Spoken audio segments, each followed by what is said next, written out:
உங்களை எத்தனை பேர் கர்த்தருடைய வார்த்தையை கேட்க நீங்கள் உற்சாகமாக இருக்கீங்க? கரங்களை உயர்த்தி நல்ல ஸ்மைலிங் ஃபேஸோடு அல்லேலூயா சொல்லுங்கள். கர்த்தர் நல்லவர், அவருடைய நாமம் மகிமைப்படுவதாக. இப்பொழுதும் கூட கர்த்தருடைய வார்த்தைக்கு நேராக கடந்து செல்ல இருக்கும்போதுதான் நம் கண்களை மூடி ஜெபம் செய்யலாம். சர்வ வல்லமையுள்ள தேவனே, எங்கள் நல்ல பிதாவே, இந்த அருமையான வேலைக்கூட சமூகத்தில் மை நோக்கி நாங்கள் பார்க்கிறோம். கர்த்தாவே, உடைய பாதத்துக்கு வரும்போதெல்லாம் எங்களோடு கூட பேசுகிற நல்ல ஆண்டவர், இன்றைக்கு வந்த உடைய பிள்ளைகள் ஒவ்வொருவரோடும் தேவனாய கர்த்தர் இடைப்பட்டு பேசும்படியாய் ஜெபிக்கிறோம். உடைய வார்த்தை, உடைய வசனம் வந்த ஒவ்வொருவரோடும் இடைப்படட்டும். உடைய நாமத்தை கர்த்தர் மகிமைப்படுத்துங்கப்பா. இயேசு மூலம் ஜெபிக்கிறோம் எங்கள் ஜீவனுள்ள நல்ல பிதாவே, ஆமேன், ஆமேன், ஆமேன். அல்லேலூயா. சத்தமா அல்லேலூயா சொல்லாமா? கர்த்தர் நல்லவர். வாசிக்கலாம். யாத்ராமத்தின் புஸ்தகம் 33ஆம் அதிகாரம் 11வது வசனத்தை நாம் வாசிக்கலாம். ஒருவன் தன் சிநேகிதனோட பேசுவது போல கர்த்தர் மோசேயோட முகமுகமாய் பேசினார்.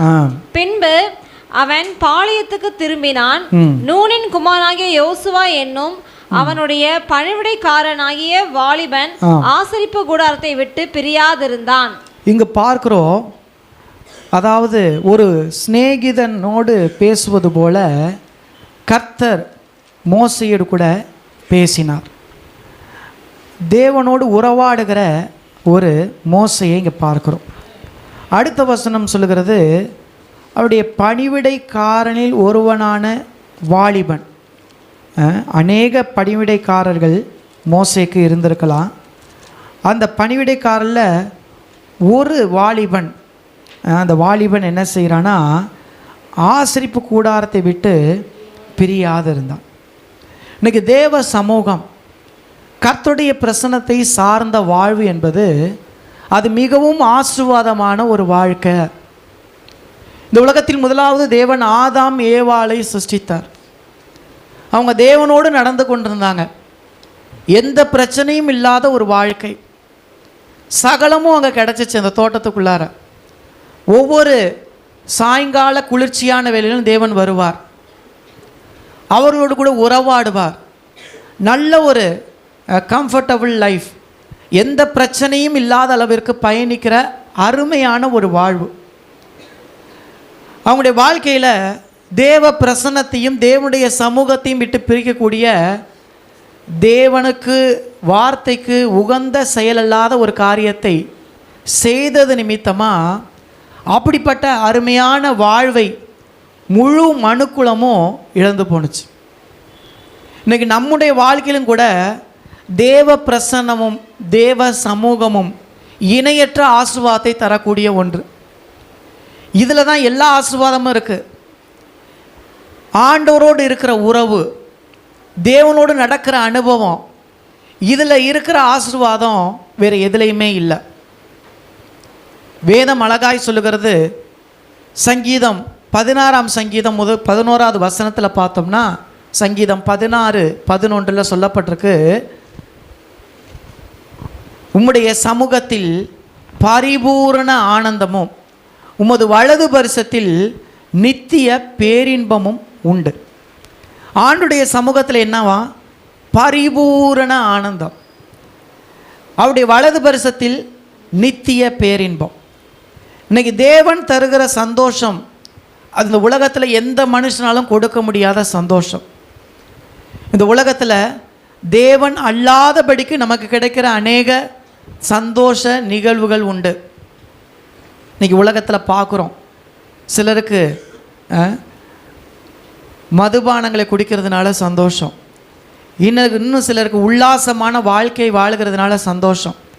இந்த உலகத்தில் இன்பத்தை தரக்கூடிய அநேக பாவ சந்தோஷங்கள் உண்டு. ஆனால் இது மாதிரி சந்தோஷம்லாம் நம்ம வாழ்க்கையில், நம்முடைய தனிப்பட்ட வாழ்க்கையில் இருக்கிற கொஞ்ச நெஞ்ச சந்தோஷத்தையும் எடுத்துரும். அந்த கொஞ்ச நேர சந்தோஷம் நிரந்தரமாய் நம்ம இடத்துல காணப்படுகிற நிம்மதியையும் சந்தோஷத்தையும் நம்மை விட்டு அகற்றிவிடும். தேவனை சார்ந்து, தேவனுடைய பிரசன்னத்தை சார்ந்து, அவருடைய சமூகத்தின் மூலமாய் நமக்கு உண்டாகிற சந்தோஷம் என்றைக்குமே அது நிலையானது, அது பெருகி கொண்டே இருக்கும், அது நித்திய முறையிலும் நிலைக்கக்கூடிய ஒன்று.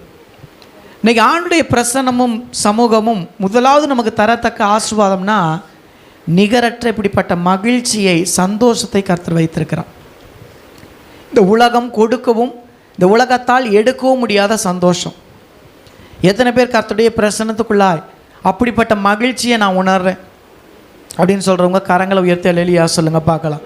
இந்த உலகத்தின் பிரச்சனைகளால் அநேக பாரங்களோடு பயணிக்கிற நாம் ஆண்டவர் சமூகத்துக்கு வரும்பொழுது எல்லாம் லேசானது போல ஒரு உணர்வு. இந்த உலகத்தில் உள்ள நபர்களுக்கு அநேகரை பார்க்கல எத்தனையோ பிரச்சனைகளை நாம் சந்தித்தாலும் அந்த பிரச்சனையிலிருந்து தப்பி செல்வதற்கான வழியையும் அந்த பிரச்சனையை ஃபேஸ் பண்ணுவதற்கான கிருபைகளையும் கர்த்தர் நமக்கு தருகிறார். ஆண்டவருடைய சமூகத்தில் அப்படிப்பட்ட ஆசீர்வாதங்களை நாம் பெற்று இதுவரைக்கும் வாழ்ந்து கொண்டிருக்கிறோம். எத்தனையோ பேர் சின்ன சின்ன பிரச்சனையை கூட ஃபேஸ் பண்ண முடியாமல் வாழ்க்கையில் விரக்தியாய் வாழுகிற நபர்கள் உண்டு. ஆனால் தேவ சமூகத்தில் இருக்கிற பிள்ளைகளுக்கு கர்த்தர் அதெல்லாம் கடக்கத்தக்க பலனையும் நிறைவான மகிழ்ச்சியை நமக்கு தருகிறார். ஆதாம் ஏவாள் தேவனோடு நடந்தப்ப இருந்த அந்த சந்தோஷம் அது நிகரற்ற சந்தோஷம். இன்றைக்கி தேவனோடு நடக்கிற ஒவ்வொரு பிள்ளைகளுக்குள்ளாய் அந்த சந்தோஷம் பெருகும். இரண்டாவது தேவ பிரசன்னத்தில் இருக்கிற ஆசீர்வாதம் என்னன்னு கேட்டால் தேவன் அருளுகிற பாதுகாப்பு. சங்கீதம் 31 சங்கீதம் 20வது வசனம் அங்கே சொல்லப்பட்டிருக்கிறது.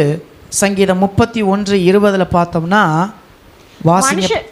மனுஷருடைய அகங்காரத்துக்கு அவர்களை இந்த சமூகத்தின் மறைவிலே மறைத்து நாவுகளின் சண்டைக்கு அவர்களை விலக்கி உமது கூடாரத்திலே ஒளித்து வைத்து காப்பாற்றுகிறீர். இங்க பார்க்கிறோம், ஆண்டுடைய சமூகத்தில் ஒரு மனுஷன் இருந்து பயணிக்கும் பொழுது எல்லா பிரச்சனைகள் மத்தியிலும் கர்த்தர் மறைத்து வைத்து நம்மை காப்பாற்றுகிறார்.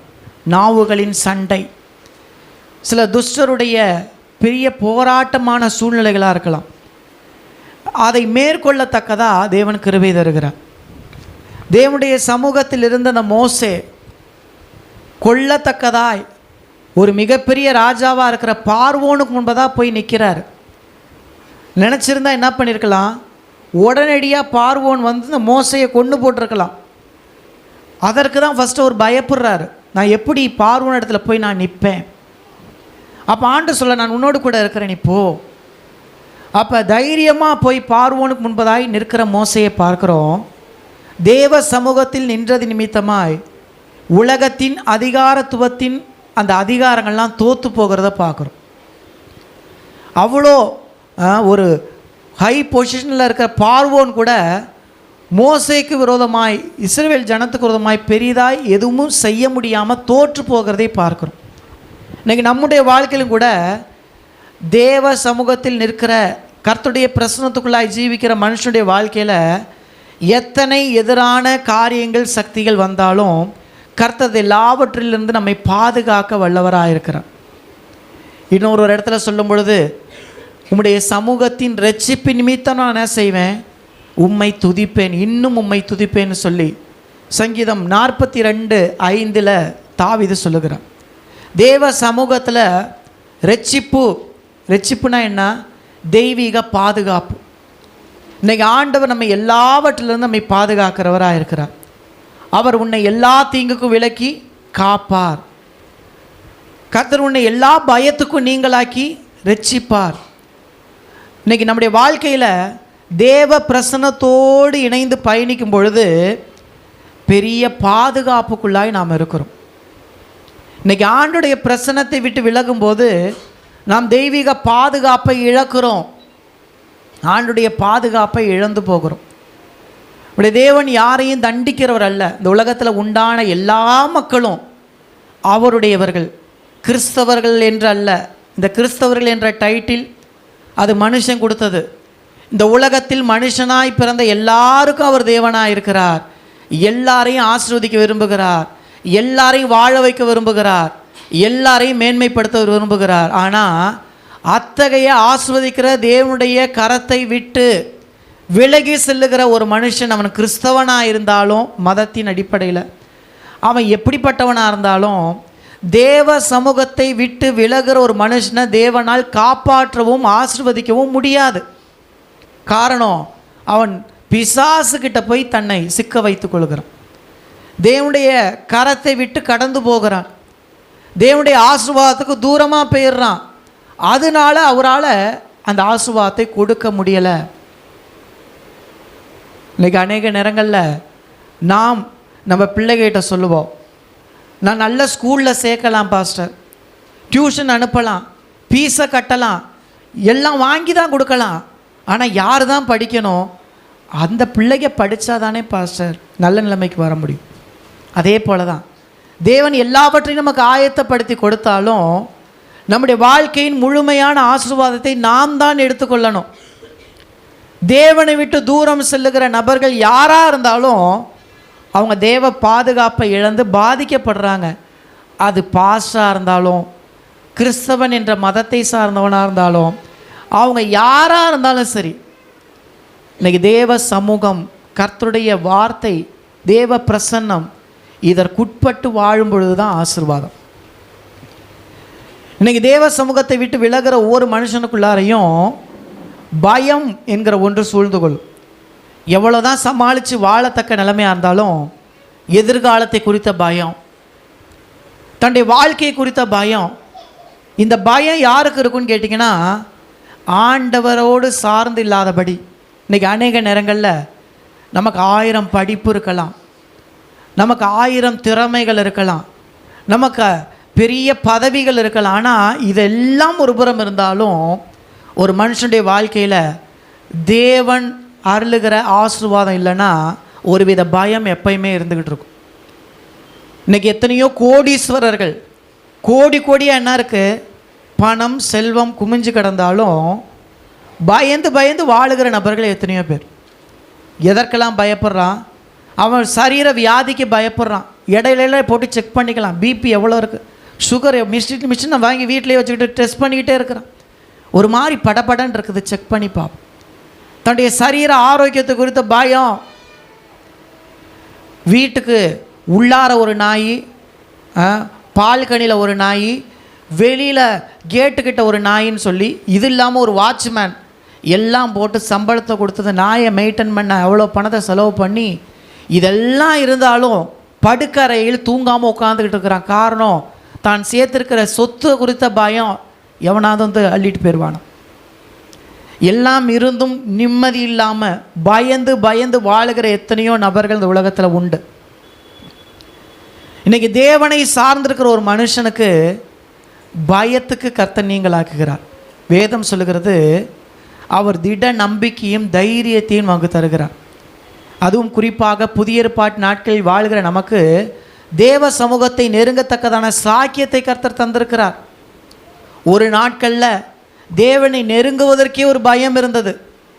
ஆனால் இயேசு மூலமாய் அது அகற்றப்பட்டு எல்லாரும் அவரண்டில் சேர ஒரு வாய்ப்பை இயேசு கிறிஸ்து ஏற்படுத்தி தந்திருக்கிறார். எபேசியருக்கு எழுதின நிருபம் 3ஆம் அதிகாரம் 12வது வசனத்தில் அங்கே சொல்லப்பட்டிருக்கு, அவர் மேல் கொண்டிருக்கிற விசுவாசத்தின் மூலமாய் அவரை நெருங்கத்தக்க தைரியத்தையும் திட நம்பிக்கையும் கர்த்தர் தந்திருக்கிறார் என்று சொல்லி அழகாக இந்த வசனம் சொல்லுகிறது. அவரை வாசிங்க.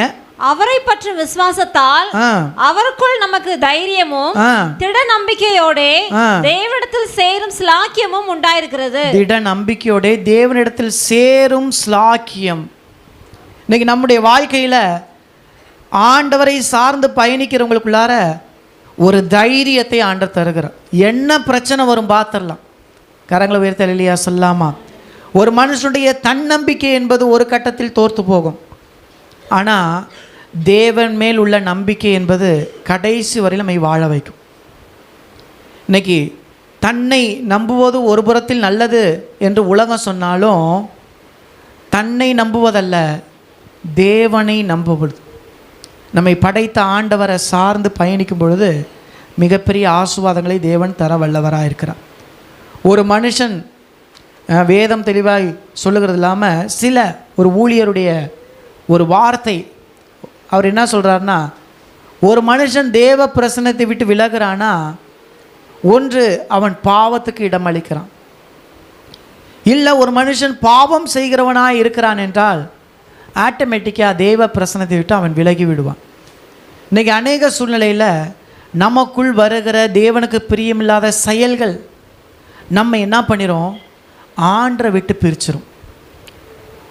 நீதிமான் 7 தரம் விழுந்தாலும் திரும்பவும் எழுந்திருப்பான். அந்த உலகத்தில் இருக்கிற வரைக்கும் நமக்கு அநேக பாவத்துக்குள் விழத்தக்க சூழ்நிலைகள் வந்தாலும் தேவ சமூகத்தையும் கர்த்தருடைய பிரசன்னத்தையும் விரும்புகிறவர்களாக நாம் இருப்போமானா நாம் ஆசீர்வாதத்தை பெற்றுக்கொள்ள முடியும். தேவ பிள்ளைகளாக இருக்கிற நாம் தவறும் பொழுதும் வழி விலகும் பொழுதும் தேவ பயம் நமக்குள்ளாக வருதா? நான் பாவம் செய்தேன். தாவீது சொல்லுகிறார், நான் பாவம் செய்தேன். அந்த உணர்வுள்ள ஒரு இருதயம் அவருக்குள்ளாய் வருது. அது மனம் திரும்புவதற்கு நேராக கொண்டு செல்லுது. திரும்ப இழந்து போன அந்த தேவ ஐக்கியத்தையும் உறவையும் பெற்றுக்கொள்கிறார். இன்றைக்கி தேவ பிள்ளைகளாக இருக்க நாம் ஒவ்வொருவரும் தேவனோடு இருக்கிற உறவை அப்படி புதுப்பிச்சு கொள்ளணும். அதே சமயம் அநேகர் தேவனை விட்டு தூரம் சென்ற அநேகர் அப்பொழுது தப்பு செய்யும்போது பயம் வரும். அப்புறம் பிசாசு என்ன சொல்வான், அதெல்லாம் பார்த்துக்கலாம் அப்படின்னு ஒரு துணிகரத்தை கொடுத்து அடுத்தடுத்து உணர்வில்லாமல் அவங்க தொடர்ந்து பாவத்துக்குள்ளாய் போய்கிட்டே இருப்பாங்க. கடைசியாக என்ன தெரியுமா ஆகும், ஒரு பெரிய பாதிப்புக்குள்ளாய் உங்களை கொண்டு போயிடும். இன்றைக்கி இப்படிப்பட்ட பாதிப்பை அடைகிற நபர்களும் உண்டு, பாதுகாக்கப்படுகிற நபர்களும் உண்டு. இன்றைக்கி நாம் எந்த நிலைமையில் நாம் இருக்கிறோம், தேவ பிரசன்னத்தை நாம் எந்த அளவுக்கு நாடுகிறோம்? சங்கீதம் 105 சங்கீதம் 4 வசனம் சொல்லுகிறது. சங்கீதம் 105 4வது வசனத்தை வாசிங்க பார்க்கலாம். கர்த்தரையும் அவர் வல்லமையும் நாடுங்கள், அவர் சமூகத்தை நித்தமும் தேடுங்கள். கர்த்தரையும் அவருடைய வல்லமையும் நாடுங்க, அவருடைய சமூகத்தை நித்தமும் தேடுங்க. இன்னைக்கு நமக்குள்ளாய் தேவனுடைய அந்த பிரசன்னத்தை நாடத்தக்க வாஞ்சிக்கத்தக்க அந்த எண்ணம் நமக்குள்ளாய் இருக்க வேண்டியது அவசியம். மோசையை பார்க்குறோம், அந்த தேவனை முகமுகமாய் தரிசிக்கத்தக்கதா ஒரு சிநேகிதன் போல தேவனோடு நடந்த ஒரு மனுஷன். யோசுவா என்னும் வாலிபனை பார்க்குறோம். அவர் எப்படி இருந்தார், தேவனோடு, அதாவது ஆசரிப்பு கூடாரத்தோடு இருந்த, தேவனோடு சமூகத்தில் செலவழித்த ஒரு வாலிபன். இன்றைக்கி நமக்கு அப்படிப்பட்ட விருப்பம் நாட்டம் இருக்குதா? இன்றைக்கி உலகத்தில் அநேகருக்கு பலவிதமான விருப்பங்கள் இருக்கும். இன்றைக்கி தேவ பிள்ளைகளாக இருக்கிற நமக்குள்ளாய் ஆண்டவர் சமூகத்தை விரும்பணும். கரங்களை உயர்த்தலையா சொல்லாமா? பேதுருடைய வாழ்க்கையை பார்க்குறோம். தான் செய்த தவறு ஒரு புறம் இருந்தாலும் ஆண்டவராகிய இயேசுவை மறுதலிக்கிறார். அந்த மத்தேயு எழுதின சுவிசேஷம் 26 அதிகாரம் 73 வசனம் முதல் பார்த்தோம்னா, மத்தேயு எழுதின சுவிசேஷம் 26 அதிகாரம் 73 வசனத்திலிருந்து பார்த்தோம்னா, சற்று நேரத்துக்கு பின்பு அங்கே நின்றவர்கள் பேதுருவிடத்தில் வந்து, மெய்யாகவே நீயும் அவர்களில் ஒருவன், உன் பேச்சு உன்னை வெளிப்படுத்துகிறது என்றார்கள். அப்பொழுது அவன் அந்த மனுஷனை அறியேன் என்று சொல்லி சபிக்கவும் சத்தியம் பண்ணவும் தொடங்கினான். உடனே சேவல் கூவிற்று. இயேசுவை மறுதலிக்கிற ஒரு பேதுருவாய், தேவனுக்கு விரோதமான ஒரு சூழ்நிலையில பாவம் செய்கிற மனுஷனாய் காணப்பட்ட பேதுரு. ஆனா அடுத்த வசனம் சொல்லுகிறது, வாசிங்க. அப்பொழுது பேதுரு சேவல் கூவுகிறதுக்கு முன்னே, நீ என்னை 3 தரம் மறுதலிப்பாய் என்று இயேசு தன்னிடத்தில் சொன்ன வசனத்தை நினைத்து கொண்டு வெளியே போய் மனம் கசந்து அழுதான். மனம் கசந்து, நான் செய்தது தவறு என்கிற உணர்வோடு மனம் கசந்து அழுத பேதுருவை பார்க்கிறோம். இதுக்கு பின்பதாக இதே பேதுரு தேவனுடைய பிள்ளைகளோடு இணைந்து பயணிக்கிற அனுபவத்துக்குள்ளாக இருக்கிறார். தேவ பிரசன்னத்தையும் தேவ சமூகத்தையும் விட்டு தூரம் போகலை. அதுக்கு பின்பதாக இயேசுவின் உயிர்த்தெழுதலை காணத்தக்கதா மகதலேனா மரியாள் வரும்பொழுது அவங்களுடைய சீசர்கள் எல்லாரும் ஒரு இடத்துல தான் இருக்கிறாங்க. அப்போ மகதலேனா மரியாள் போய் பார்த்துட்டு அங்கே போய் அறிவிக்கிறத பார்க்குறோம். அப்போ நல்ல ஒரு ஆவிக்குரிய ஐக்கியத்தையும் தேவ சமூகத்தையும் விட்டு தூரம் போகாமல், தான் செய்த தவறு ஒருபுறம் இருந்தாலும் மனம் கசந்து தேவ சமூகத்தில் ஒன்றிணைந்த பேதுருவை பார்க்குறோம். பின்பதாக ஆண்டவர் அவரை ஆசீர்வதித்து தேவன் பிரதான அப்போஸ்தலனாய் பயன்படுத்துகிறதை பார்க்கிறோம். ஆண்டவரை மறுதலித்த பேதுரு தான் அவருக்குள் ஏற்பட்ட மனம் திரும்புதல் மறு வாழ்வை அவருக்கு கொடுத்தது. இன்னைக்கு நமக்குள்ளாகவும் அப்படிப்பட்ட ஒரு தேவ சமூகத்தை நாடுகிற தேடுகிற அனுபவம் நமக்கு இருக்க வேண்டியது அவசியம். ஜபத்தை விட்டுறக்கூடாது, தேவனை தேடுகிறத விட்டுறக்கூடாது. தேவனை தேடுகிறதுனா என்ன? ஆண்டுடைய வேர்ட் ஆஃப் காட், அது மேலே இருக்கிற நாட்டம், தேவனை அறிகிற அறிவுக்குள்ளாய் நம்மை ஒப்பு கொடுக்குற அனுபவம், அதை விட்டுறவே கூடாது. இன்றைக்கி உள்ள நிறைய டெக்னாலஜி இருக்குது. ஆண்டவரை ஆராதிப்பதற்கு தேடுவதற்கு எவ்வளவோ வாசல்கள் உண்டு. நம்ம வீடுகளில் இருக்கும் பொழுது நம்ம வீட்டில் இருந்தபடியே சாலிட் 1 hour worship அப்படின்னு போட்டோம்னா 1 மணி நேரம் அழகான ஆராதனைகள்லாம் உண்டு. வெறும் worship, அதை போட்டு இணைந்து நம்ம வீடுகளில் ஆராதிக்கலாம். ஆடியோ பைபிள்னு இருக்குது, அதை போட்டு ப்ளூடூத் ஸ்பீக்கரில் கனெக்ட் பண்ணி நம்ம போட்டோம்னா நமக்காக வேதத்தை அது வாசிக்கும். இணைந்து நாமும் வாசித்து வேத பகுதியை, அநேக பகுதிகளை நாம் வாசித்து முடிக்கலாம். அநேக ஆப் இருக்குது, கமெண்ட்ரி தமிழில் இருக்குது. நம்ம வேதத்தில் புரியாத வார்த்தைகளை நாம் அதில் போய் சர்ச் பண்ணி பார்த்தோம்னா அதுக்கு என்ன அர்த்தம் என்று தெரிந்து கொள்வதற்கு ஏதுவாய் அநேக கிறிஸ்தவ ஆப்புங்க இருக்குது. இன்றைக்கி நாம் அநேக டெக்னாலஜியை உலகத்தில் பயன்படுத்துவதை விட தேவனுக்காக பயன்படுத்தி வளருவதற்கும் வாய்ப்புகள் இந்த நாட்களில் அதிகம். இன்றைக்கி நாம் எப்படி தேவ சமூகத்தை நாடுகிறதுக்கு நாம் பிரயாசப்படுகிறோம். இன்றைக்கி ஆண்டவருடைய சமூகம் ஆசீர்வாதத்தை தரக்கூடிய உண்டு. அடுத்ததாய் பார்க்குறோம், இதே மோசே தேவ சமூகத்தில் கர்த்தருடைய பிரசன்னத்தோடு பயணித்ததை பார்க்கிறோம். யாத்ராமத்தின் புஸ்தகம் 33ஆம் அதிகாரம் 13ஆம் வசனம் முதல் பார்த்தோம்னா அங்கு மோசே தேவனை நோக்கி பேசுகிற அனுபவம் வாசிங்க பார்க்கலாம். யாத்ராமத்தின் புஸ்தகம் 33:13 முதல். உம்முடைய கண்களில் இப்பொழுது எனக்கு கிருபை கிடைத்ததானால் நான் உம்மை அறிவதற்கும் உம்முடைய கண்களில் எனக்கு கிருபை கிடைப்பதற்கும் உம்முடைய வழியை எனக்கு அறிவியும். இந்த ஜாதி உம்முடைய ஜனம் என்று நினைத்தருளும் என்றான். அதற்கு அவர், என் சமூகம் உனக்கு முன்பாக செல்லும், நான் உனக்கு இளைப்பாறுதல் தருவேன் என்றார். அப்பொழுது அவன் அவரை நோக்கி, உம்முடைய சமூகம் என்னோட கூட செல்லாமற் போனால், உம்முடைய சமூகம் என்னோடு கூட வரணும் ஆண்டவரே, செல்லாமல் போனால் எங்களை இவ்விடத்திலிருந்து கொண்டு போகாதிரும், இந்த இடத்திலிருந்து எங்களை கொண்டு போகாதிருங்க. தேவனுடைய பிரசன்னத்தையும் தேவனுடைய சமூகத்தையும் விரும்பின, அதை தன்னுடைய வாழ்க்கையில் அதோடு கூட பயணித்த மோசையை பார்க்கிறோம். வாசிங்க. எனக்கும் உமது ஜனங்களுக்கும் உம்முடைய கண்களிலே கிருபை கிடைத்தது என்பது எதினால் அறியப்படும்? நீர் எங்களோட வருவதினால் அல்லவா? இப்படியே பூமியில் மேலுள்ள ஜனங்கள் எல்லாரிலும் நானும் உம்முடைய ஜனங்களும் விசேஷித்தவர்கள் என்று விளங்கும் என்றான். பார்க்கிறோம், என்னை விசேஷித்தவனாய் மாற்றுகிற தேவனுடைய பிரசன்னம், என்னை விசேஷித்தவனாய் மாற்றுகிற தேவனுடைய சமூகம், அது எனக்கு எப்பயுமே வேணும். இந்த மோசையை கொண்டு கர்த்தர் பெரிய அற்புத அடையாளங்களை செய்கிறார். செங்கடலை 2ஆய் பிளக்கிறார். இந்த வேதாகமத்தில் சொல்லப்பட்ட அத்தனை நிகழ்வுகளுக்கும் சாட்சிகள் இன்றளவும் உண்டு. செங்கடலை பிளந்துவதற்கான ஆதாரங்களை தொல்பொருள் ஆய்வு மூலமாக கண்டுபிடிச்சிருக்காங்க. பார்வோனுடைய ரதங்கள் அதில் கண்டெடுக்கப்பட்டிருக்கு. பைபிளில் சொல்லப்பட்ட அத்தனைக்கும் சரித்திரபூர்வமான உண்மை சான்றுகள் இருக்கிறத பார்க்குறோம். கர்த்தர் மோசையின் கரத்தை கொண்டு மாபெரும் அற்புத அடையாளங்களை தேவன் செய்ததை நாம் பார்க்கிறோம். இன்றைக்கி அந்த அளவுக்கு விசேஷித்தவனாய் விளங்க பண்ணது தெரியுமா? தேவனுடைய பிரசன்னம் அவர் மேல் இருந்ததினால், தேவ சமூகம் அவர் சார்ந்து பயணித்ததினால். இன்றைக்கி நீங்களும் தேவனுடைய பிரசன்னத்தையும் தேவனுடைய சமூகத்தையும் சார்ந்து பயணிக்கிறவங்களா இருந்தால் உங்களை போல விசேஷமானவங்க யாரும் இருக்க முடியாது. கர்த்தர் அந்த ரீதியில் உங்களை விசேஷமானவர்களாய் கர்த்தர் விளங்க பண்ணுவார். கரங்களை உயர்த்த அல்லேலூயா சொல்லாமா? இன்றைக்கி தாவீது தன்னுடைய வாழ்க்கையின் எல்லா நெருக்கத்திலையும் கர்த்தருடைய பிரசன்னத்தை சார்ந்து பயணித்த தேவ மனுஷனாய் காணப்பட்டார். மிகுந்த நெருக்கம், தன்னை சுற்றி இருக்கவங்க எல்லாரும் நெருக்கிறாங்க. அந்த சூழ்நிலை கூட கர்த்தருடைய சமூகத்தில் கேட்டு செயல்படுகிற ஒரு மனுஷனாய் காணப்பட்டார். 1 சாமுவேல் புஸ்தகம் 30ஆம் அதிகாரம் 6ஆம் வசனத்தை பார்த்தோம்னா அங்கே சொல்லப்பட்டிருக்கிறது.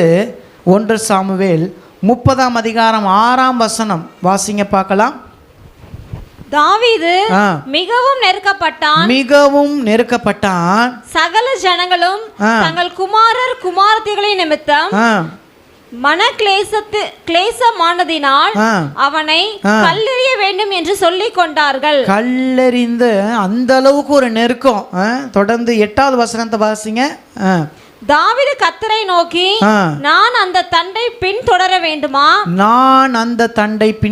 வேண்டுமா, அதை பிடிப்பேனோ என்று கேட்டான். ஆண்டவர்கிட்ட கேட்டு அங்க பார்க்கிறோம், தேவனிடத்துல கேட்டு செயல்படும் பொழுது ஒரு மிகப்பெரிய வெற்றியை பார்க்கிறோம். தேவ சமூகத்தோடு தேவ பிரசனத்தோடு பயணிப்பதுனா என்னன்னு கேட்டா, எதை செய்தாலும் ஆண்டவர்கிட்ட கேட்டு செய்கிற அனுபவம் நமக்கு வேணும். ஆண்டவரிடத்துல விசாரிக்கணும். 2 சாமுவேல் புஸ்தகம் 2ஆம் அதிகாரம் 1வது வசனத்துல இதே போல தாவீது அங்க சொல்லுகிறத பார்க்க முடியும். 2 சாமுவேல் 2:1 வாசிங்க பார்க்கலாம். பின்பு தாவீது கர்த்தரை நோக்கி, நான் யூதாவின் பட்டணங்களில் ஒன்றிலே போய் இருக்கலாமா என்று விசாரித்தான். நான் இங்க போய் இருக்கலாமா ஆண்டவரே, நான் போகலாமா ஆண்டவரே. இன்னைக்கு தேவ சமூகத்துல எத்தனை பேர் அப்படி கர்த்தரிடத்துல விசாரித்து செயல்படுகிறவர்களா இருக்கிறோம். இன்னைக்கு தேவ பிரசன்னத்தோடு பயணிப்பது என்றால் அதுதான். ஆண்டவர் என்னோடு கூட வருவதற்கு எதுவா அவருடைய சத்தத்தின்படி நான் செயல்படுவேன். தேவ பிரசனத்தை சுமந்து சென்ற எலியாவை குறித்து வேதம் சொல்லுகிறது. அந்த எலியா தேவ பிரசனத்தை காத்து கொண்ட ஒரு மனுஷன். எலியாவை கொண்டு கர்த்தர் பெரிய காரியங்கள்லாம் செய்தார். அந்த இடத்துல எலியா மேலிருந்த தேவ பிரசனத்தின் அந்த மகிமையை கண்டு மற்றவர்கள் பயப்படத்தக்கதா ஆண்டவர் கிரியை செய்தார். வானத்திலிருந்து அக்கினியை இறக்கி பலியை எடுத்துக்கொள்ளத்தக்கதா அவர் அந்த அளவுக்கு வெளியரங்கமாய் தேவனுக்கு பலி செலுத்தி பாகாலை பின்பற்றுகிற ஜனங்கள் முன்பதாய் கர்த்தரே தேவன் என்று சொல்லத்தக்கதாய் அவர் வெளிப்படுத்தினார். தேவ பிரசன்னம் அவரோடு இருந்ததுனால தான் காகங்களுக்கு கட்டளையிட்டு அவருக்கு உணவு கொடுக்கத்தக்கதா தேவன் செயல்படுத்தினதை பார்க்கிறோம். தூதர் வரையிலும் அவருக்கு போஷிக்கிறத பார்க்குறோம். இன்னைக்கு தேவ பிரசன்னம் அவரோடு இருந்ததுனால இன்னொரு ஒரு செயல் நடக்குது எலியாவுடைய வாழ்க்கையில்.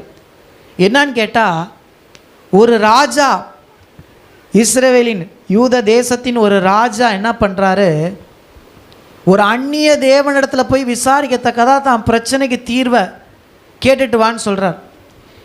இதை கர்த்தருடைய தூதனான ஒரு எலியாகிட்ட சொல்லி, என்னை விட்டு அந்நிய தேவனிடத்தில் செல்லுகிற இவன் சாகவே சாவான் என்று சொல்லி நீ சொல்லு, அவனுக்கு வருகிற நியாய தீர்ப்பை நீ சொல்லு அப்படின்னு எலியாவை கொண்டு கர்த்தர் சொல்ல வைக்கிறார்.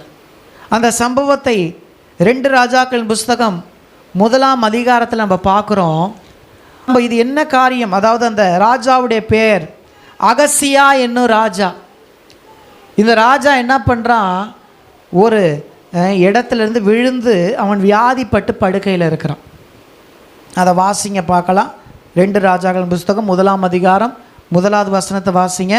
ஆகாப் மரணம் அடைந்த பெண் மோவாபியர் இஸ்ரவேலுக்கு விரோதமாய் கலகம் பண்ணி பிரிந்து போனார்கள்.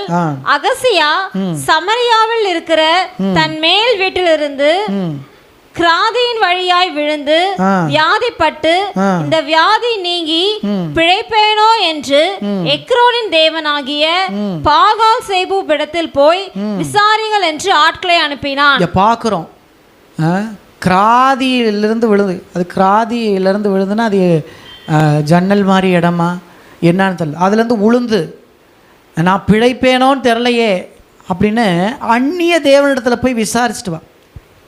எவ்வளோ ஒரு வேதனையான அனுபவம். அப்போ இஸ்ரவேலின் தேவன் ஒருவர் இல்லையா, இப்படி போய் செய்கிறான், இவன் சாவான். அங்கே தீர்க்க தரிசனமாய் ஆண்டவர் கர்த்தருடைய தூதனானவர் அடுத்த வசனத்துல சொல்லுகிறார், வாசிங்க பார்க்கலாம். கர்த்தருடைய தூதன் திஸ்பியனாகிய எலியாவை நோக்கி, நீ எழுந்து சமாரியாவுடைய ராஜாவின் ஆட்களுக்கு எதிர்பட்டு போய் இஸ்ரவேலிலே தேவன் இல்லை என்றா நீங்கள் எக்ரோனின் தேவனாகிய பாகால் சேபூபிடத்தில் விசாரிக்க போகிறீர்கள். இது நிமித்தம் நீ ஏறின கட்டிலில் இருந்து இறங்காமல் சாகவே சாவா என்று கர்த்தர் சொல்கிறார் என்பதை அவர்களுடைய சொல் என்றான். பார்க்கிறோம், அவன் செய்த செயலுக்கு தக்கதா நீ இப்படி போய் சொல்லுன்னு கர்த்தருடைய தூதனா அவர் சொல்லுகிறார். இந்த வார்த்தையை மறைக்காம அப்படி என்ன பண்றாரு சொல்றார். தேவ பிரசன்னம் தேவ சமூகத்தை சார்ந்த வாழ்க்கை இருக்கும் பொழுது உள்ளதை உள்ளதென்று சொல்லத்தக்கதான கிருபைகளை கர்த்தர் நமக்கு தருவார். கரங்களை உயர்த்தலையா சொல்லாமா? தைரியமாக சொல்கிறார். அப்போ அங்கே என்ன பண்ணுறாங்க, திரும்ப விசாரிக்க ஆள் அனுப்புகிறாங்க. அவங்ககிட்டையும் சொல்கிறாரு. அப்போ 50 பேருக்கு தலைவனாக இருக்கிற ஒரு தலைவனை அனுப்பி கேட்கும்போது அவன் வந்து என்ன பண்ணுறான், இப்போ ராஜா அவனை வர சொன்னார், வா. அதாவது எலியாவை ஒரு சாதாரண நபர் போல் நினைத்து அவன் கூப்பிட்றான், ஒரு அதட்டி கூப்பிட்றான். அப்போ கூப்பிடும்பொழுது அவர் சொல்லுகிறா, என்னையை பார்த்து நீ இப்படி அதட்டி கூப்பிட்றியா அப்படின்னு சொல்லிட்டு 10வது வசனத்தை வாசிங்க பார்க்கலாம். அப்பொழுது எலியா அந்த 50 பேரின் தலைவனுக்கு பிரதித்திரமாக, நான் தேவனுடைய மனுஷனானால் அக்கினி வானத்திலிருந்து இறங்கி உன்னையும் உன் 50 பேரையும் பட்சிக்க கடவது என்றான். உடனே அக்கினி வானத்திலிருந்து இறங்கி அவனையும் அவன் 50 பேரையும் பட்சித்தது. பார்க்கிறோம், நான் தேவனுடைய மனுஷனே ஆனால் பார்க்கிறோம், அவ்வளோ சவாலா சொல்லி உடனே வானத்திலிருந்து அக்கினி இறங்கி திரும்ப அடுத்த ஆள் வந்து அதே மாதிரி 50 பேருக்கு அடுத்த தலைவன் வந்து பேசுகிறான். அவங்களும் 50 பேர் காலி. அடுத்ததாக 50 பேருக்கு தலைவனாக இருக்க 3வது ஆள் வரும்போது அவன் தாழ்மையாக பேசி சொல்லும் பொழுது கர்த்தருடைய தூதன் சொல்கிறாரு, இப்போ நீ என்ன பண்ணு, இவனோடு கூட புறப்பட்டு போய் நீ சொல்லு. பார்க்குறோம், தேவ பிரசன்னத்தை சுமந்து செல்கிற ஒரு மனுஷனை கொண்டு கர்த்தர் எவ்வளோ பலத்த காரியங்களை செய்ய முடியும் என்பதற்கு இதெல்லாம் ஒரு சாட்சி. நீ கர்த்தருடைய பிரசன்னம் உங்களுக்குள்ளார இருக்குமானா உங்களுக்கு எதிராக நிற்கிற அதிகாரத்துவத்தில் உள்ளவர்களை பார்க்கிலும் உங்களை கர்த்தர் வல்லமை உள்ளவர்களாய் விளங்க பண்ண முடியும். அவங்க பயப்படுற அளவுக்கு இன்றைக்கி தேவன் அப்படிப்பட்ட அவருடைய பிரசன்னமும் அவருடைய சமூகத்தின் ஆசீர்வாதமும் நிகரற்ற நன்மையை நமக்கு தரக்கூடியதாக இருக்குது. முதலாவது பார்த்தோம், தேவ சமூகத்தை விரும்புகிறவர்களாய் நாடுகிறவர்களாய் நாம் இருக்கணும். 2வது, தேவ சமூகத்தின் அத்தகைய பிரசன்னத்தை அதோடு இணைந்து பயணிக்கிறவர்களாய் நாம் இருக்கணும். ஒவ்வொரு நாளும் தேவனோடு இருக்கிற அனுபவம், ஒவ்வொரு நாளும் கர்த்தரோடு இருக்கிற அனுபவம். இதுக்கு அடுத்த நிலை என்னன்னு கேட்டால், தேவ பிரசன்னத்தோடு தேவ பிரசன்னத்துக்குள்ளாய் செல்லுகிறவர்களாய் நாம் இருக்கணும். வேதத்தில் நாம் பார்க்குறோம், ஏனோக்கை குறித்து வேதம் சாட்சி கொடுக்கிறது. ஏனோக்கு என்ன செய்தார், தேவனோடு நடந்த ஒரு மனுஷன். ஆதியாகமத்தின் புஸ்தகம் 5ஆம் அதிகாரம் 23, 24 சொல்லுகிறது. ஏனோக்கை குறித்து கம்மி வசனம்தான் இருக்குது, ஆனால் சொல்லப்படுகிற வார்த்தையை பாருங்கள். 5ஆம் அதிகாரம், ஆதியாகமத்தின் புஸ்தகம் 5ஆம் அதிகாரம் 23, 24 வசனங்களை வாசிங்க. ஏனோக்குடைய நாளெல்லாம் 365 வருஷம் 365 வருஷம் உயிரோடு இருந்த ஒரு மனுஷன். ஏனோக்கு தேவனோடு சஞ்சரித்துக் கொண்டிருக்கையில் காணப்படாமல் போனான். தேவன் அவனை எடுத்துக்கொண்டார். ஒரு மனுஷன் தேவ பிரசன்னத்தோடு பயணிக்கும் பொழுது அது தேவ பிரசன்ன வாழ்வுக்கு நேராக நம்மை கொண்டு சேர்க்குது. இன்னைக்கு நம்ம இந்த உலகத்தில் நாம் ஏனோக்கை போல சாட்சி உள்ள ஒரு வாழ்வோடு வாழும்பொழுது நித்திய வாழ்வை கர்த்தர் நமக்கு வைத்திருக்கிறார். எபிரேயருக்கு எழுதின நிருபம் 11ஆம் அதிகாரம் 5ஆம் வசனம் சொல்லுகிறது. ஏனோக்கை குறித்து பேசுகிற புதிய ஏற்பாட்டின் வசனம் அது. வாசிங்க பார்க்கலாம். எபிரேயர் 11:5. விசுவாசத்தினாலே ஏனோக்கு மரணத்தை காணாதபடிக்கு எடுத்துக்கொள்ளப்பட்டான். தேவன் அவனை எடுத்துக்கொண்டபடியினாலே அவன் காணப்படாமல் போனான். அவன் தேவனுக்கு பிரியமானவன் என்று அவன் எடுத்துக்கொள்ளப்படுவதற்கு முன்னமே சாட்சி பெற்றான். இன்னைக்கு ஏனோக்கை போல தேவனோடு சஞ்சரிக்கிற அனுபவம்.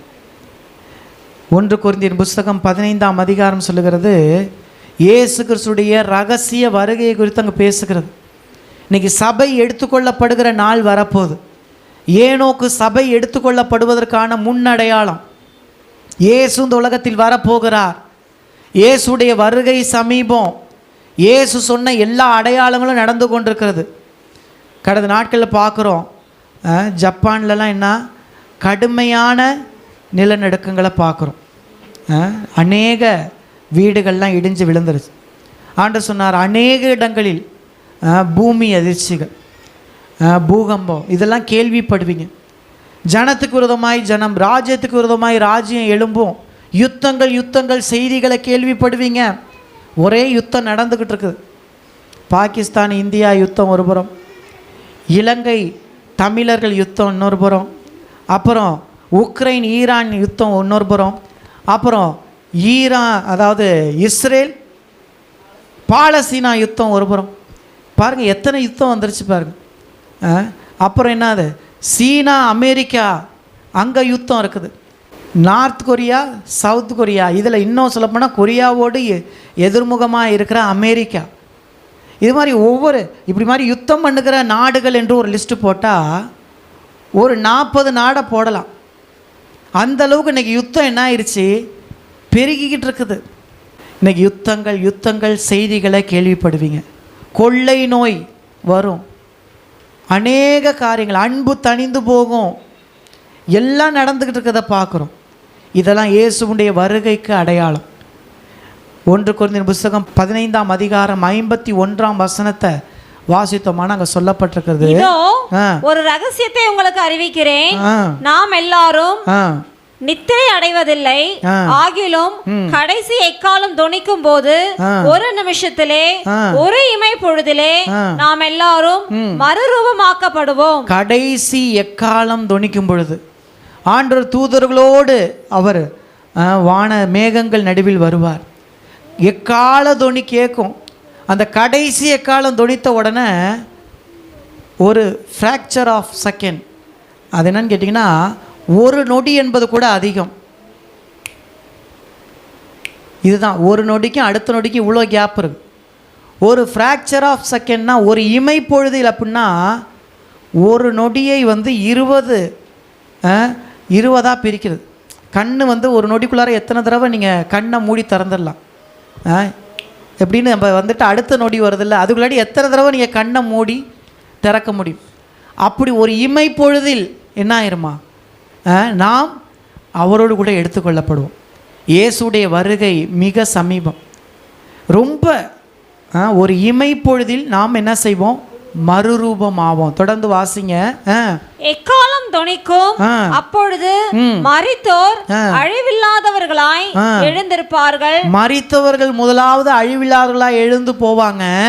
நாமும் மறுரூபமாக்கப்படுவோம் அப்படின்னு வேதம் சாட்சியாய் கொடுக்கிறது. நாளில் இயேசு உயிர்த்தெழுதலை நம்புகிறோமானால் நாமும் மறுரூபமாக்கப்பட்டு எடுத்துக்கொள்வோம் என்பதற்கு வேதம் சாட்சி. இன்றைக்கி ஆண்டுடைய வருகை மிக சமீபம். ஆண்டுடைய வருகை எதிர்நோக்கி கொண்டிருக்கிறோம். தேவ பிரசனம்தான் தேவ சமூகத்தின் தேவ ராஜ்யத்தில் நம்மை கொண்டு போய் சேர்க்கும். நாம் தேவ பிரசனத்தை தேவ சமூகத்தை விரும்புகிறவர்களாய், தேவ பிரசனத்தை தேவ சமூகத்தோடு கூட இணைந்து பயணிக்கிறவர்களாய், தேவ பிரசனத்தையும் தேவ சமூகத்தையும் சென்று அடைகிறவர்களாய் நாம் வாழ கர்த்தர் நம்மை அழைத்திருக்கிறார். ஆண்டவர் இல்லாத வாழ்க்கை அது என்னது, வெறுமை. இயேசு இல்லாத ஒரு வாழ்க்கை அது வெறுமை. எல்லாம் இருந்து இயேசு இல்லை அப்படின்னா அந்த வாழ்க்கை வெறுமை. இன்றைக்கி ஆண்டவரை சார்ந்து ஜீவனுள்ள தேவனை சார்ந்து நாம் பயணிக்க நம்மை ஒப்பு கொடுப்போம். இந்த ஜெபம் வேதத்தை முக்கியப்படுத்துகிற இந்த மாதத்தில் கடைசி வாரத்தில் கர்த்தருடைய சமூகத்துக்கு நேராய் நம்மை நாம் திருப்புவோம். நிச்சயமாய் கர்த்தர் நம்மை ஆஸ்வதிப்பார். நம்ம எல்லாம் அந்த கேட்ட வார்த்தைகளின்படியா கர்த்தர் தாமே நம்மை ஆஸ்வதிக்கத்தக்கதாய் நம்ம எல்லாம் ஒப்பு கொடுத்த தேவ சமூகத்தில் நாம் ஸ்தோத்திரம் பண்ணலாம். கர்த்தர் நல்லவர். அவர் நம்மோடு பேசின நல்வார்த்தைகளுக்காக கர்த்தரை ஸ்தோத்திரம் பண்ணுவோம். நன்றி ராஜா, ஸ்தோத்திரம் ஆண்டவரே. அப்பா கிருபையுள்ள நல்ல தகப்பனே, ஏசப்பா ஸ்தோத்திரம் ஆண்டவரே. உம்முடைய பிரசன்னத்திற்காக உமக்கு நன்றி ஆண்டவரே. உம்முடைய தயவிற்காக உமக்கு நன்றி ஆண்டவரே. தேவரீர் உம்முடைய தயவிற்குள்ள ஆண்டவரே ஸ்தோத்திரம் ஆண்டவரே. அப்பா உம்முடைய கிருபையினால் ஆண்டவரே இம்மட்டுமாய் ஆண்டவரே இந்த ஆராதனை கர்த்தர் நீர் ஆசீர்வதித்ததற்காக உமக்கு நன்றி அப்பா. நன்றி ஆண்டவரே, ஸ்தோத்திரம் ஆண்டவரே. அப்பா ஸ்தோத்திரம் ஆண்டவரே. பிரசன்னத்தை ஆண்டவரே வாஞ்சித்து ஆண்டவருடைய சமூகத்துல வந்த ஆண்டவரே ஒவ்வொரு தேவ பிள்ளைகளுக்காக நன்றி ஆண்டவரே. அப்பா ஸ்தோத்திரம் ஆண்டவரே. ஒவ்வொருவர் மேலும் கிருபை உண்டாகட்டும் ஆண்டவரே. ஒவ்வொருவர் மேலும் தயவுள்ள கரம் உண்டாகட்டும் ஆண்டவரே. ஆண்டவரே. அப்பா ஸ்தோத்திரம் ஆண்டவரே. ஆசரிப்பு கூடாரத்தை விட்டு விலகாதிருந்ததான ஆண்டவரே, பிரியாதிருந்ததான ஆண்டவரே, இந்த யோசுவாவை போல ஆண்டவரே தேவனுடைய பிரசன்னத்தை வாஞ்சித்ததான ஆண்டவரே, தாவீதை போல ஆண்டவரே, எங்க சபை மக்கள் எங்க ஒவ்வொருவரையும் கர்த்தவே நீர் அப்படியாய் மாற்ற போற நல்ல தயவுக்காக உமக்கு நன்றி செலுத்துகிறோம் ஆண்டவரே. நன்றி ஆண்டவரே, நன்றி ஆண்டவரே. அப்பா ஸ்தோத்திரம் ஆண்டவரே. நன்றி ராஜா. அப்பா நீர் எங்க மேல காட்டினதான அன்பு ஆண்டவரே, அந்த அன்பு உண்மையான அன்பு ஆண்டவரே. அப்பா ஸ்தோத்திரம் ஆண்டவரே.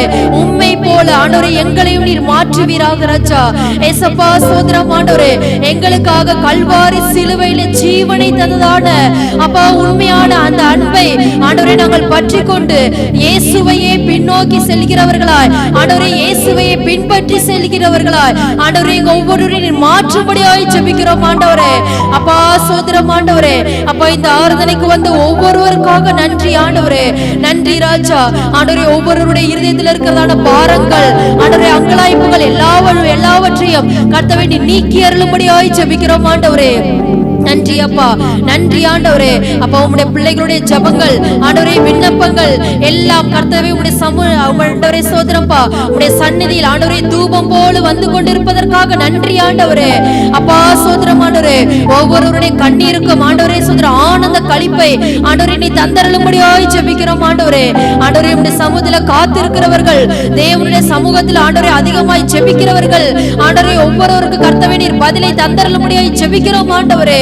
நன்றி அப்பா, நன்றி ஆண்டவரே. ஆண்டவரே இந்த ஆராதனைக்கு வந்து ஒவ்வொரு மேலும் ஆண்டவரே நிறைவான ஆசீர்வாதம், நிறைவான நன்மை உண்டாகட்டும் ஆண்டவரே. அப்பா ஒவ்வொருவருடைய கருத்துக்களை தாழ்த்தி அர்ப்பணிக்கிறோம் ஆண்டவரே. ஆரம்பம் முதல் முடி வரைக்கும் ஏசப்பா உம்முடைய பிரசன்னம் எங்களோடு இருந்ததற்காக நன்றி ஆண்டவரே. நன்றி ராஜா, நன்றி ஆண்டவரே. ஆவியானவரே அப்பா ஒவ்வொருவரும் கூட நீர் இடைப்பட்டு பேசினதான நல்ல ஜீவனுள்ள வார்த்தைகளுக்காக உமக்கு நாங்கள் நன்றி செலுத்துகிறோம் ஆண்டவரே. நன்றி ஆண்டவரே, நன்றி ஆண்டவரே. ஏசப்பா ஸ்தோத்திரம் ஆண்டவரே. இந்த வார்த்தைகள் எல்லாம் ஆண்டவரே நாங்க கேட்கிறவர்களாய் மாத்திரமல்ல ஆண்டவரே, இந்த வார்த்தையின்படி செய்கிறவர்களாய் கர்த்தவே நீர் ஒவ்வொருவரையும் மாற்றுவீராக. ஏசப்பா இங்க ஒவ்வொருவரையும் நீர் மாற்றும்படியாய் ஜெபிக்கிறோம் ஆண்டவரே. ஏசப்பா இந்த வார்த்தைகள் எல்லாம் ஆண்டவரே ஒவ்வொருவருக்குள்ள கிரியை செய்யட்டும் ஆண்டவரே. இந்த வார்த்தைகள் கிரியை செய்யட்டும் ஆண்டவரே ஸ்தோத்திரம் ஆண்டவரே. வீண் வார்த்தைகள் ஆண்டவரே எங்களுக்குள்ள ஆண்டவரே ஸ்தோத்திரம் ஆண்டவரே ஒருபோதும் கிரியை செய்யக்கூடாது. ஜீவனுள்ள வார்த்தைகள், பரிசுத்த ஆவியானவர் இடைப்பட்டு பேசுகிறதான வார்த்தைகள் ஆண்டவரே எங்களுக்குள் அதிகமாய் கிரியை செய்யட்டும். எங்க சபை மக்களுக்குள் அதிகமாய் கிரியை செய்யட்டும் ஆண்டவரே. நன்றி அப்பா, நன்றி ஆண்டவரே. அப்பா உம்முடைய கருத்துக்களை எங்களை தாழ்த்தி அர்ப்பணிக்கிறோம். நீரே ஆசீர்வதிங்க, மகிமைப்படுங்க. இயேசுவின் நாமத்தில் ஜெபிக்கிறோம் நல்ல பிதாவே, ஆமென்.